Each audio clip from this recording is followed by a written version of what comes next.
apresentar. Dada essa breve conversa e introdução aqui, gostaria de convidar o nosso próximo palestrante, Leandro. Já está por aqui. Deixa eu te apresentar, Leandro, rapidamente. Leandro é formado em Ciência da Computação e está há 22 anos desenvolvendo softwares em indústrias de telecomunicação, manufatura de hardware e institutos de pesquisa. Vem trabalhando no desenvolvimento de produtos, sistemas de inteligência de negócio, melhoria de ciclos de vida e realização de projetos internacionais complexos. Para tal, ele busca formar equipes de alta performance com o uso de metodologia Scrum e framework Kanban. Atua também como professor, eterna gratidão aos professores de pós-graduação em temas de gestão. Vamos ter esse espaço agora para você, por favor. Pode compartilhar sua apresentação aqui para a gente já também contribuir. Ótimo. Obrigada, seja bem-vindo. E aí eu vou avisando qualquer coisa sobre o tempo, tá bom? Tá, joia. Obrigado, Jana, pela apresentação. Muito boa noite a todos. É um prazer estar aqui com vocês. Obrigado por me ter aqui. E eu gostaria de compartilhar com vocês essa experiência aqui, né, sobre um grande problema que nós tivemos de lead time. Então, daí o tema, lead time, pela metade, sem trabalhar o dobro do tempo, aqui no Agile in the Jungle. Nós temos um problema sério, né? Nós vamos mostrar para vocês. Vamos mostrar como ajudar o cliente além das nossas fronteiras, da equipe, né, dos times.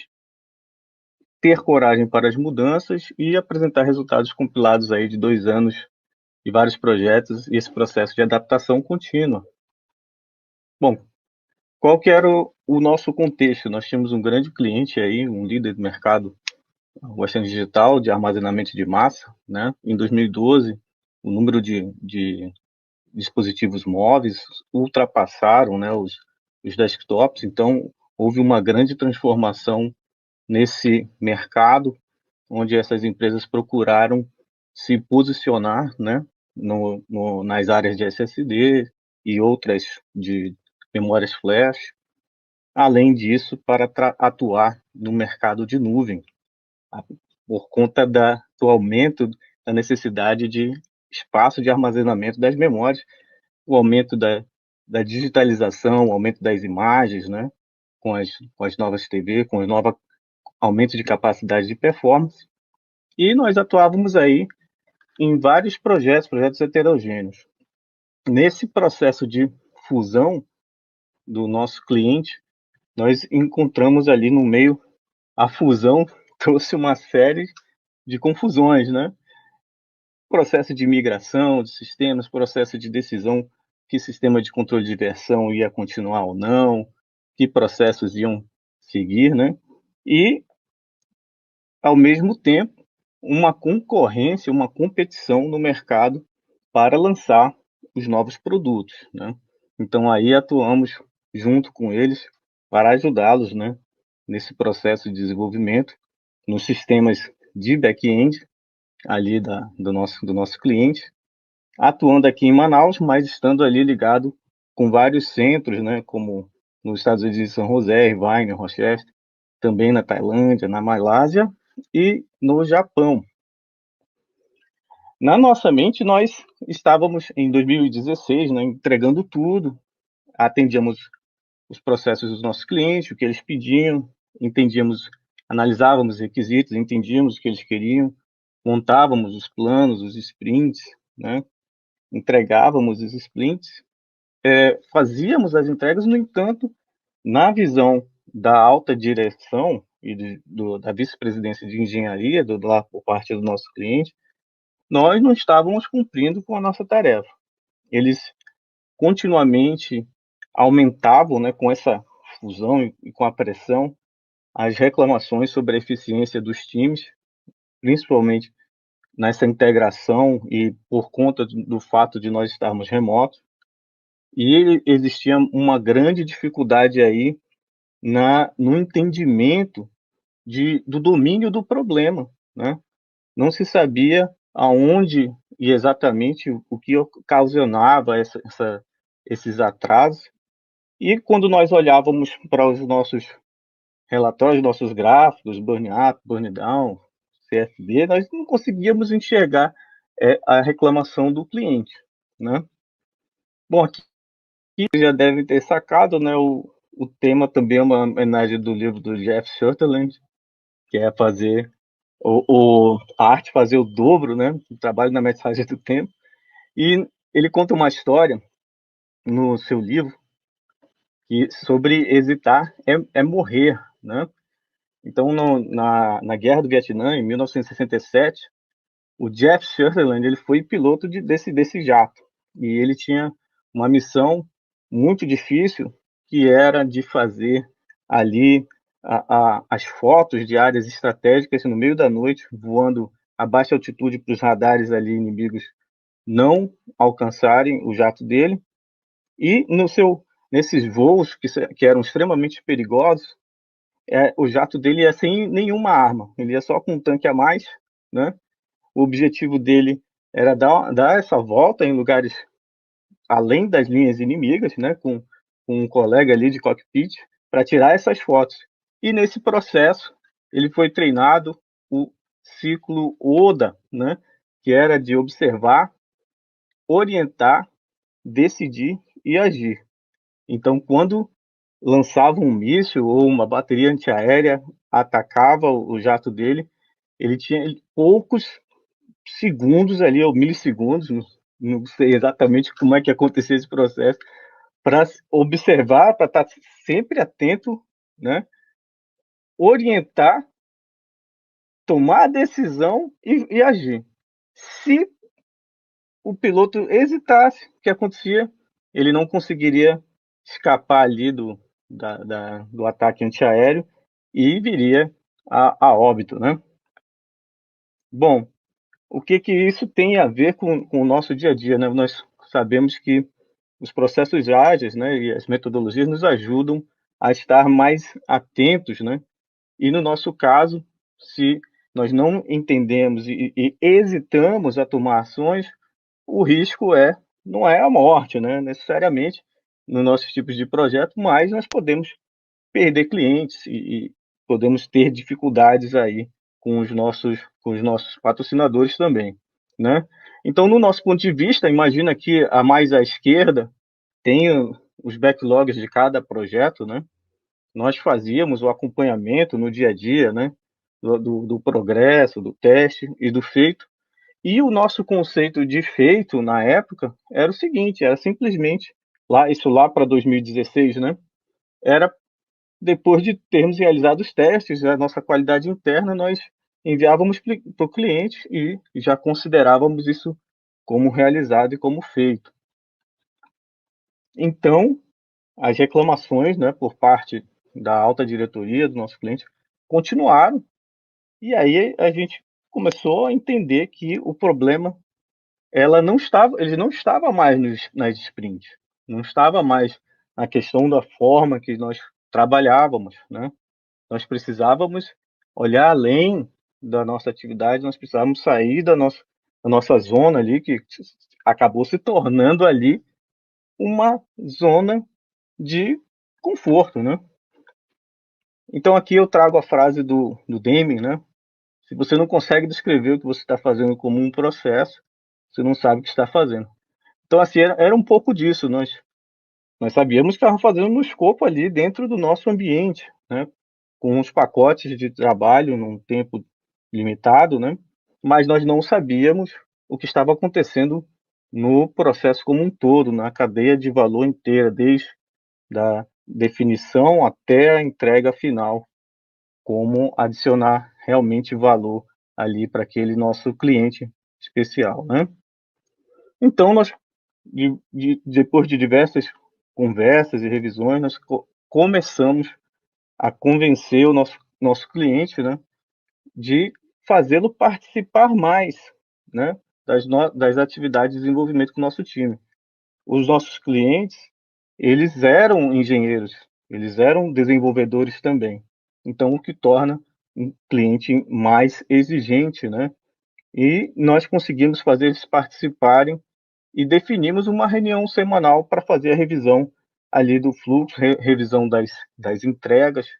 E nessas revisões semanais, revisões simples, né, de meia hora, uma hora, com pessoas de time zones diferentes, nós conseguimos ir descobrindo um pouco mais, né, avançando um pouco mais, entendendo um pouco mais a problemática. Conseguimos, o time conseguiu visualizar que existia sim um gargalo no processo de validação do cliente. Então, aquilo estava na área das ideias. Nós tínhamos essa impressão que, na validação do cliente, esse processo ele estava demorado. Então, o que fizemos? Passamos a acrescentar a validação do cliente no nosso quadro, para podermos monitorar. E também começamos a trazer alguns princípios, como tentar limitar o trabalho em progresso em cada uma das fases. Existia uma série de práticas que nós tínhamos, que naquela época nós não víamos problema nenhum, que era o que foi citado antes, né? Nós tínhamos um time extremamente tarefeiro, né? Que queria mostrar serviço, queria colocar todas as ações iniciadas, né? Mas com pouca acabativa. E como fomos começando a observar e a entender isso nesse processo de revisão e adaptação semanal, né? Bom, depois de algumas discussões, de algumas semanas andando e discutindo, nós conseguimos também identificar que antes desse processo de validação, fazendo esse acompanhamento, nós passamos a entender que existia também um gargalo do lado deles. Eles não conseguiam iniciar o processo de validação imediatamente após a nossa entrega. E aí surgiu a ideia, inclusive essa em específico foi sugerida pelo próprio cliente, de colocar ali a monitoração da espera deles. E aí ficaria claro a necessidade, quem sabe, de tomar as ações da parte não somente nossa, mas também da parte deles, para também reduzir esse processo aqui de espera antes de iniciar a validação.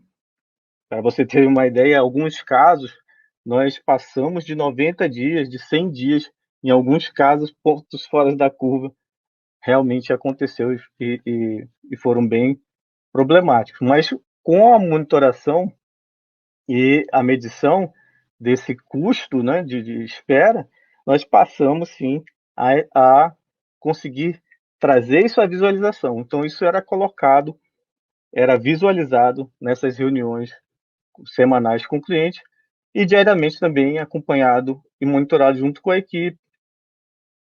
E eu trago a frase aqui do David, né?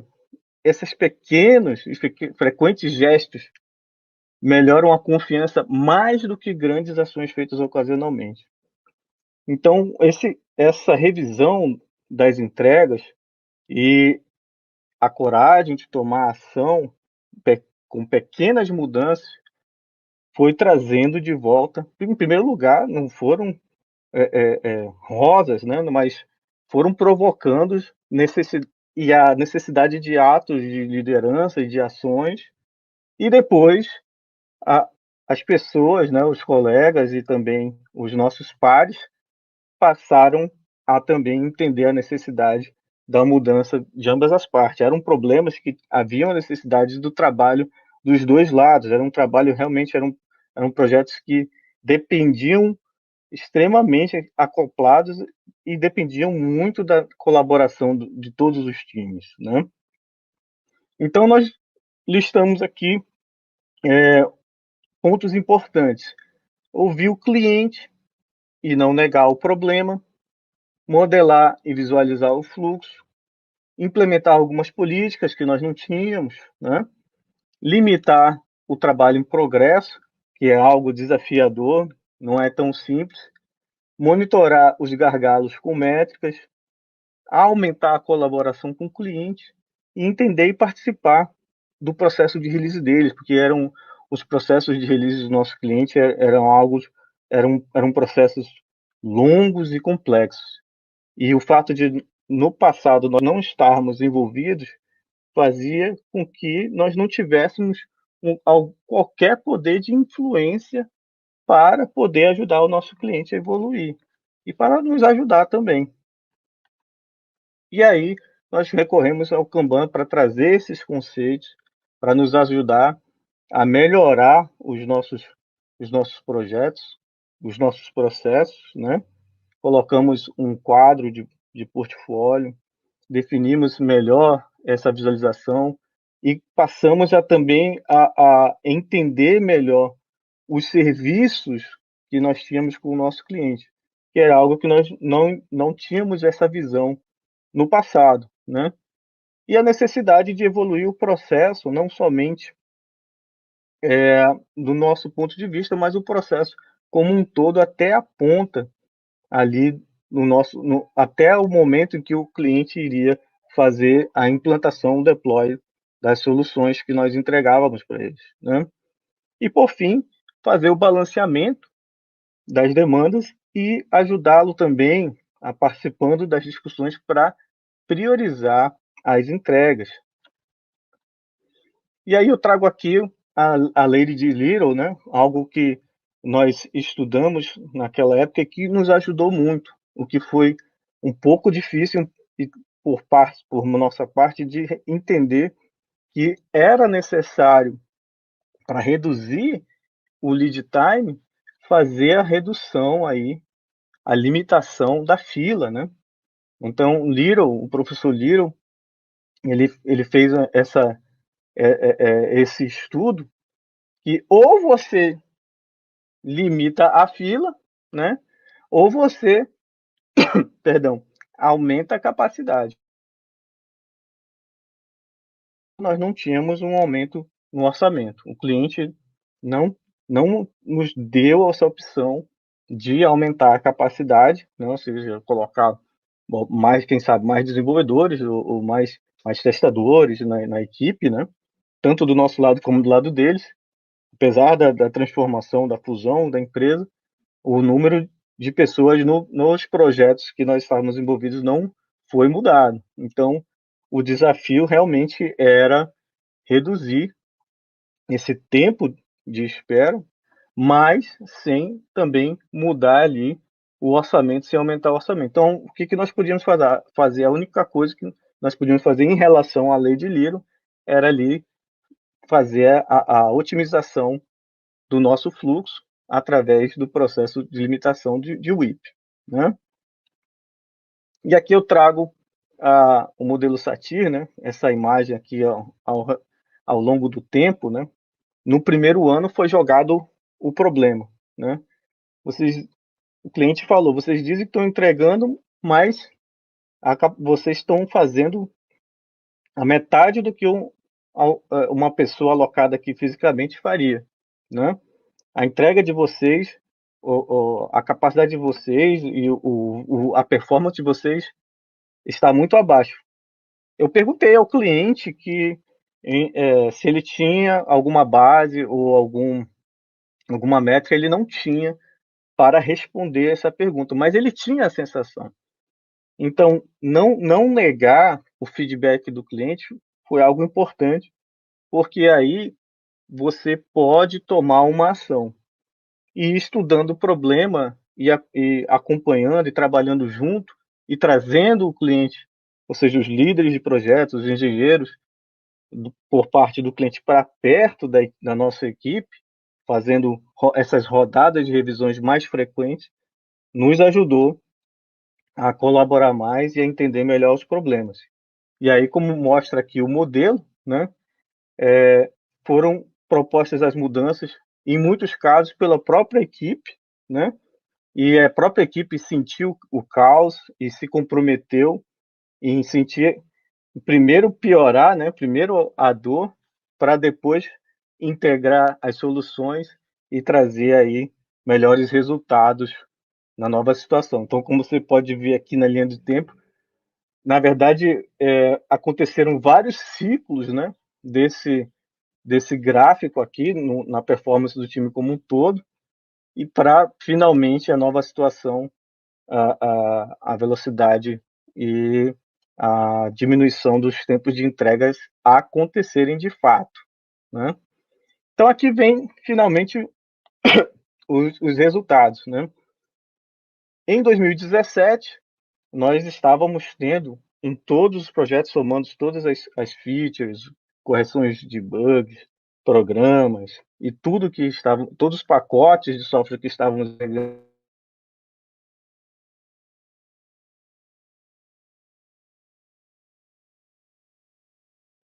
para você ter uma ideia, uma validação ela podia levar de um pouco mais de 30 dias e ainda além disso ainda tinha o delay. Por quê?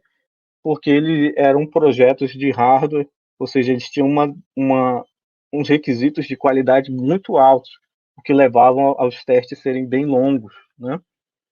E aqui, com essas mudanças, esses incrementos feitos no nosso processo, né, nessas melhorias, você vai ver aqui a redução desse lead time para 52 dias. Então, assim, para nós foi realmente valeu a pena todo o esforço, todas as inspeções, todas as revisões e adaptações continuadas, né? Inclusive, nesse período, ainda tivemos o desafio do problema de retenção de talentos, né? Que as pessoas aqui na nossa região, elas na área de tecnologia, elas são muito disputadas, né? Esse gráfico aqui já é o lead time por mês, só para você ter uma ideia que em muitas ocasiões as melhoras e piores não estabilizadas no primeiro ano de 2017, né? Então você vê uma variação muito grande para depois, ao chegar no final de ano de 2017, as mudanças realmente começarem a fazer efeito. Aqui eu trouxe uma visão de histograma, né? Que ele faz a classificação e o agrupamento de acordo com as frequências, né? Então você vai notar aqui em 2017 uma, uma falta enorme de previsibilidade, né? Então, com vários picos, ou seja, qual que seria a melhor solução para analisar esse histograma seria separar os problemas, os projetos, para visualizar melhor o que estava acontecendo em cada um deles, né? Mas aqui, para você ter uma ideia da média, né, de 120 dias aqui, era muito difícil você dizer, por exemplo, para o cliente quando que você ia entregar alguma coisa, já que a distribuição dos resultados das entregas estavam totalmente difíceis de prever, né? Difíceis de acompanhar. Você vê, tinha pontos lá no final da cauda e outros bem menores, né? Algumas entregas que chegavam a ter 10 dias, né? E depois desse trabalho feito em conjunto aí com o nosso cliente, os resultados vieram começar a aparecer em 2018, né? Você vê aí a cauda afinando, né? Ficando mais baixa, né? E os resultados se acumulando, né? E a frequência dos resultados se agrupando de uma melhor forma aqui no início. Então, como você pode ver nos grupos de 10, você tem aqui na média, né? Eu posso identificar que em 50% dos casos eu consigo entregar em 52 dias. Se você tiver um estatístico na equipe, você pode pedir para ele fazer um desenho aí da distribuição normal, ele pode analisar o Six Sigma para dar uma previsão até melhor. Eu não vou falar sobre essa questão essa noite. Bom, aqui eu tenho um comparativo para você ver sobre a questão. Ah, beleza, você tentou diminuir o lead time, mas você diminuiu a quantidade de entrega? Não, muito pelo contrário. Apesar dos esforços da equipe, né, com a redução do lead time e a diminuição dos tempos, das perdas, né, no processo, isso trouxe um aumento de produtividade. Então, a equipe conseguiu preencher aqueles gaps, né, aqueles vazios, e acabaram entregar mais pacotes de software, né? Mais features, mais problemas resolvidos aí nesses projetos, né? Bom, então trago essa frase aí do John Maxwell, né? A liderança não é título, cargo ou gráficos. A liderança é uma vida influenciando a outra. É muito importante ter e incentivar bastante a liderança na equipe, para que os líderes da sua equipe e os seus engenheiros, desenvolvedores, eles também possam tomar ações e atitudes para ajudar a melhorar a comunicação com o cliente, né? Para ajudar a diminuir esses gaps, diminuir é, é, essas dificuldades de entendimento no processo, né? Venho aqui fazer as recomendações de livros, né? Aqui, ó, homenagem ao Jeff, né? A arte de fazer o dobro do trabalho na metade do tempo, os elementos do Scrum, do Chris Sims, uma homenagem ao Goldratt, que faleceu há 10 anos, né? E aqui também o guia oficial do método Kanban, que tem o princípio de você pode usar o Kanban começando como você está, né? Você não precisa jogar fora o que você tem para aplicar esses princípios nos seus processos, nos seus serviços, para melhorar os seus serviços, né? E para finalizar, eu trago aqui o, os 6 maiores ensinos do Goldratt, que inclusive eles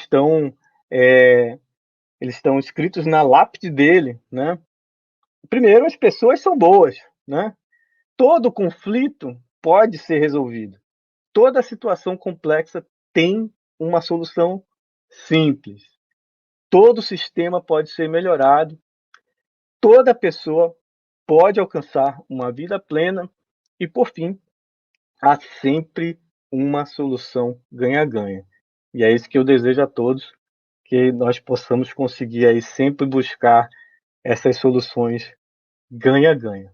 Aí eu deixo o meu contato, né? E aqui o QR Code do LinkedIn. Muito obrigado e fico aí à disposição das perguntas. Boa, muito obrigada pelas trocas desse conhecimento. Temos duas perguntas aqui. A primeira é: como foi para engajar o time nesse cenário? Era time estável? O engajamento do time, eu acredito muito numa palavra do criador daquele livro dos 7 hábitos, né? Acho que fugiu agora o nome dele.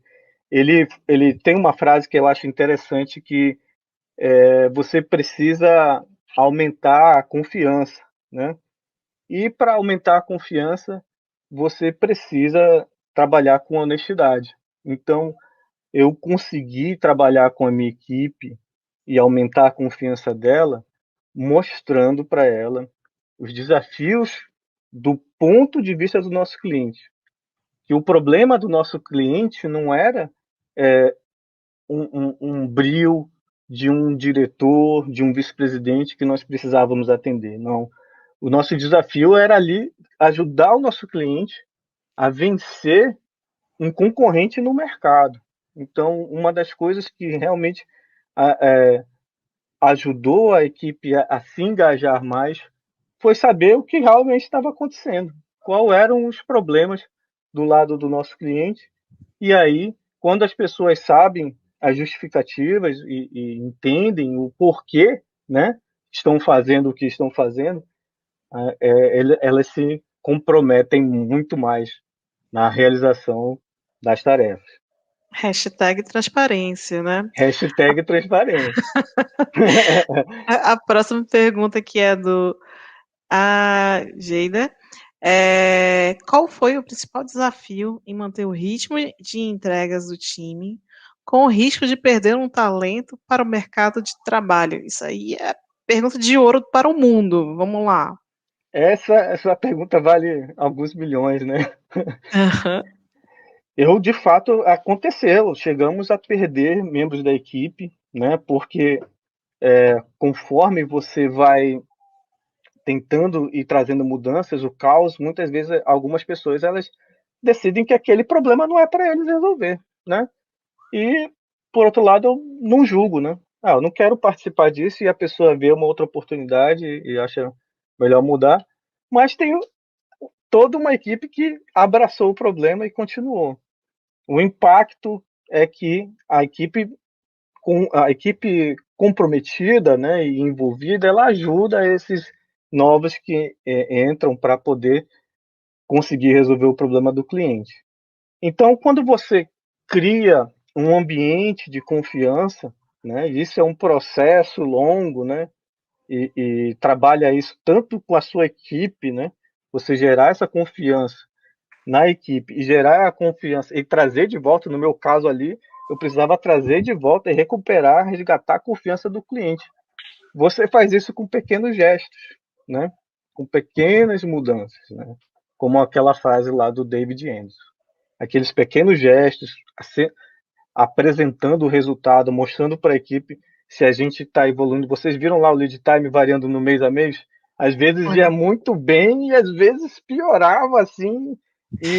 Mas a turma tava vendo, pô, o que aconteceu? Vamos fazer isso, vamos fazer aquilo. Às vezes a própria equipe, né, toma ações, as pessoas ali, vamos fazer isso, vamos fazer aquilo, e acabam criando essa paixão, né, pela inspeção, a revisão e adaptação, né, de corrigir. E é, também você tem que conquistar isso no seu middle management, né, essa confiança de você conseguir fazer as mudanças sem precisar ter autonomia, né, sem precisar estar pedindo autorização de A e de B, para que você possa fazê-la de forma rápida, né? Aquela coisa da autonomia, mas você também ganha confiança comunicando, né? Olha, vamos fazer isso, vamos fazer aquilo. Que você acha, né? Não é, simplesmente sair atropelando tudo, né? E sem comunicar ninguém. Então, a comunicação ela é chave, né? Ela é chave nesse processo sim. aí. É isso que nos ajuda aí volta de novo ao termo de transparência, saber quais são os próximos passos, entender até onde a gente consegue ir e ter esse comprometimento, compartilhar esse comprometimento. Quase que não sai a palavra. Ma Olha, o Matheus também fez aí uma pergunta: "A limitação do IP altera toda a dinâmica do time, um fato. Como promover essa redução no IP, no time, da forma mais suave possível?" Eita. É uma boa pergunta, Matheus. Você tem que ser se você é o Scrum Master ou Agile Coach, o líder aí da equipe, né? Você tem que ser tolerante no início. Você precisa permitir a turma errar, né? Um pouquinho. Nós usávamos uma ferramenta, o TFS, e ele mostrava lá o limite do IP em cima de cada fase do processo, e quando estourava já ficava vermelhinho. Então a turma sabia, né? Você trabalha com pessoas que são adultas, né? E na reunião diária é importante você mostrar, olha, gente, a gente estourou o IP, foi, é necessário mesmo iniciar esse trabalho agora, né? Aí você vai ouvir o outro lado, né? A pessoa, não, eu preciso dessa atividade aqui, porque senão eu não consigo resolver essa atividade de cima. Aí você vai fazendo as perguntas, né? Então por que não começou lá primeiro? Eu não sabia e tal, né? Então, essas conversas, né, que vão além de perguntar o que foi feito, o que vai fazer, elas são importantes, né? Essas provocações e a turma ela vai ajustando a dele, né? A dele vai ficando mais estratégica, né? A dele vai ficando mais interessante, né? E, Verdade. e, e com isso você consegue suavizar o problema. No coach você aprende um, as duas palavrinhas, não julgar, né? Então são, esse é um desafio para nós seres humanos, né? Nós gostamos de julgar e de rotular. Então é importante aprender a não julgar. Aprendendo a não julgar e tendo tolerância e paciência, você precisa olhar no longo prazo. Aí lá vem a palavra de investidor, né? Se você olha muito no curto prazo, ali, beleza, puxa vida, o lead time saiu do controle, né, esse mês. E agora? Aí vai esculhambar todo mundo, acaba com a motivação, não resolve o problema, né? O que resolve o problema realmente é você ter a paciência, ciclo Oda, né? É observar ali o problema, orientar, né? O que vão fazer, decidir e agir, né? É você repetir essa sequência várias vezes sem colocar ali culpados, né? Sem estender o dedo, e isso ajuda a fazer algo de forma suave. Agora eu vou te falar, Matheus, isso é difícil fazer quando o cliente está colocando a corda no seu pescoço, mas faz parte do jogo, né? Faz parte. No geral, o que você acabou de expressar é exatamente um resumo do que é a experimentação, né? Será que está um momento certo para o time ter esse julgamento de olhar que a gente precisa ter mais foco, que limitação acaba tendo um pouquinho dessa questão de mais foco, e aí tá experimentando, aprendendo aqui, ó, isso aqui foi muito, isso aqui foi pouco, vai calibrando com o tempo, e aí avaliando qual é a melhor forma, e excelente, com as perguntas fazem a diferença na hora de a gente refletir o que aconteceu, o que está acontecendo, para a gente ter uma melhor atitude, melhor ação naquele momento. Temos mais uma pergunta? Temos tempo para mais uma pergunta aqui. Vamos lá. Se possível, poderias, adoro o Tu Bem Conjugado, que saudade, poderias compartilhar como era feita a gestão de risco dos projetos em questão? Gestão de riscos e agilidade, o que tem a ver, hein? É uma ótima pergunta, é uma pergunta de maturidade, né? Isso. Nós não tínhamos essa maturidade, Gilda. Em 2016, a equipe estava atolada, né? Então, qual que era a nossa atitude? Nós, sem, é, é, sem o conhecimento, né? Nós acabávamos agindo como tarefeiros, né? Então, a partir do momento que nós começamos a implementar políticas e limites e fazer a equipe amadurecer, né? A partir daí é que a gente consegue ver um horizonte para uma gestão de riscos, né?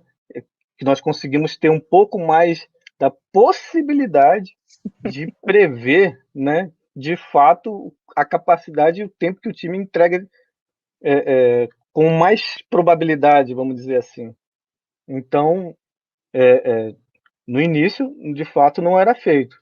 Depois, nós iniciamos alguns experimentos para ver se a gente, quando sinalizar para o cliente em algumas circunstâncias que não iríamos conseguir. Agora, o que é bacana, Geida, com o cliente do teu lado ali, né? Mesmo que eles distantes, mais em reuniões frequentes, com as revisões das entregas, tinha coisa de risco que eles já sabiam que a gente não ia entregar, né? Então a conversa era mais fácil. Eles já viram que faltou alguma coisa da parte deles, né? Com o passar dos meses e o aumento da confiança, acaba aquele jogo do empurra, né? De acusar um ao outro. Confiança, né? Isso, o aumento da confiança na gestão de risco ela é chave, né? Tem muito a ver com relacionamento, com você entregar, né? De fato, o que é valor para o cliente e, por fim, a, a, a, o cliente sentir que a equipe realmente está fazendo onde e está atuando onde deveria estar atuando, né? Perfeito. Temos, é isso mesmo, gestão de risco, feedbacks contínuos né, interações e avaliando sempre o próximo, aí gera essa comunicação, essa confiança e a gente podendo entregar valor, entregar o produto ou o serviço necessário ali. Muito bom. Temos mais uma pergunta para fechar? O fato de reduzir o WIP gerou folga no seu time? Pergunta Uhum. de Pergunta de avaliação. universitário. É, colaborador que tenha terminado a atividade não pode puxar uma nova para não estourar o WIP. O fato de reduzir. Deixa eu fazer a pergunta aqui. O fato de reduzir o WIP gerou folga no seu time? Se sim, como isso foi tratado? No começo não, Matheus. No começo a turma foi resistente, né? Nós tanto querem mostrar serviço internamente, né? E com cliente grande, né? Importante. Você vê lá, nós tínhamos vários sites, vários clientes dentro do cliente para atender. Então nós temos essa tendência de querer mostrar que estamos fazendo muita coisa, né? Então, o primeiro ponto era quebrar esse paradigma. Com o tempo, com esse aumento de confiança, a redução do IP foi acontecendo de fato, né? E é claro, um trabalho diário, né? De fazer o coach de fato, né? E muitas vezes mentoria, né? Que o coach você vai perguntando, a mentoria você diz, meu querido, que tal fazer assim, né? E, e aí, de fato, você precisa gerar essa folga, e isso é bom, isso não é ruim, porque se você gera uma equipe que está 100% alocada o tempo todo, ela não é capaz, por exemplo, de apagar um incêndio, né? De resolver um serviço de última hora, de alta prioridade para o cliente, né? Então é importante de fato, e muitas vezes gerando essa folga, a equipe consegue nessa folga, perdão, fazer as melhorias no processo que ela não conseguiria estando 100%, 110, 120% alocado, né? E essas melhorias, elas fazem o trabalho de aumentar a produtividade, aumentar a eficiência. Então, como você viu lá na Lei de Liro, eu consigo, diminuindo isso, eu aumento a minha entrega, diminuir o meu tempo de espera do cliente, e o cliente satisfeito, são mais projetos vindo, né? São mais recursos chegando lá na frente. É mais confiança. Excelente. Obrigada pelo seu momento. A gente vai continuar aqui o nosso bate-papo agora dentro do Wonder. Leandro, eu sugiro, a gente aprendeu aqui rápido que você saia do Wonder e fique 100%, desculpa, saia da plataforma aqui do StreamYard e fique 100% lá no Wonder, para a gente começar o nosso network, nossa troca de interações, e agradecemos sua palestra, falando sobre sua experiência aí. Muito obrigada. Obrigado por me darem esse tempo e a oportunidade de